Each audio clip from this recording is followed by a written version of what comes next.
লোহার রড গরম করে সেই রড তাদের ওপর বসিয়ে দিত, মুখে গরম জল ফেলে দিত, চোখের ভিতরে ছুরি ঢুকিয়ে দিত।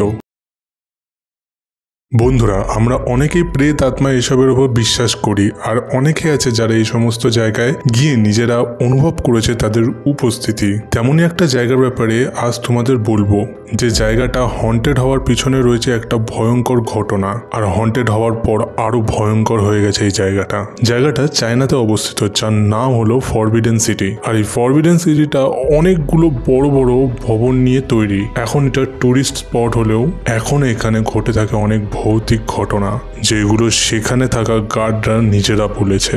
এই ফরবিডেন সিটি হন্টেড হওয়ার পিছনে রয়েছে একটা ভয়ঙ্কর ইতিহাস। কি সেই ইতিহাস সেটা জানার জন্য ভিডিওটা পুরো দেখো, আর চ্যানেলটা সাবস্ক্রাইব করে পাশে থাকো। তো চলো শুরু করা যাক। 1421 সালে চায়না সম্রাট ইয়ং লির সাম্রাজ্য ছিল এই ফরবিডেন সিটি। সেই সময় তিনি এখানে থাকা অনেক মানুষদের উপর অত্যাচার করত আর তাদেরকে নির্মম মৃত্যু দিত।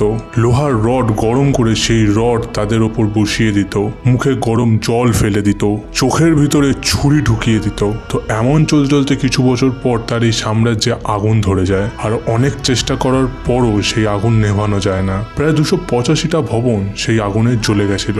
সম্রাট ইয়ংলি বুঝতে পারে যে তার এই অমানবিক অত্যাচারের জন্য তার এই অবস্থা হয়েছে। এই ঘটনার 3 বছর পর ইয়ংলি মারা যায়। তারপর থেকে শুরু হয় আরো অন্যরকম তাণ্ডব। এই সিটি থেকে ভেসে আসতো কারোর বাঁশি বাজানোর আওয়াজ, আবার কারোর চিৎকার করার আওয়াজ শোনা যেত এবং এখনো যায়। আবার কারোর বিভৎস হাসির আওয়াজ শোনা যেত এবং এটাও এখনো শোনা যায়। একটা মহিলাকে ঘুরতে দেখা যেত, আর সেই কান্নার আওয়াজটা নাকি এই মহিলারই। এই বার্নিং সিটিকে মডিফাই করে এখন এই সিটিকে ফরবিডেন সিটি নামে কনভার্ট করে দিয়েছে। এই জায়গাটা এখন টুরিস্ট স্পট, কিন্তু এখানে এখনো 7 লাখ স্কোয়ার মিটারের মতন জায়গাকে বন্ধ করে রেখে দেওয়া হয়েছে। সেখানে কাউকে ঢুকতে দেওয়া হয় না। এই সিটিতে যে সমস্ত গার্ডরা পাহারা দেয় তাদের মুখে শোনা যায় যে নাকি রাতের বেলায় ঘোড়া দৌড়ানোর আওয়াজ শুনতে পাওয়া যায়, কথা বলার আওয়াজ শুনতে পাওয়া যায়, কিন্তু কাউকে দেখা যায় না। আর এখনো সেই মহিলাটিকে ঘুরতে দেখা যায়, যার কোনো পরিচয় এখনো অবধি পাওয়া যায়নি। তো বন্ধুরা, এই ছিল আজকের গল্প। কেমন লাগলো অবশ্যই জানাও। তোমরাও আমাদের ঘটনা পাঠাতে পারো। ফেসবুক, ইনস্টাগ্রামের লিঙ্ক ডেসক্রিপশনে দেওয়া রইল। আজ এখানেই শেষ করলাম, দেখা হবে পরের ভিডিওতে।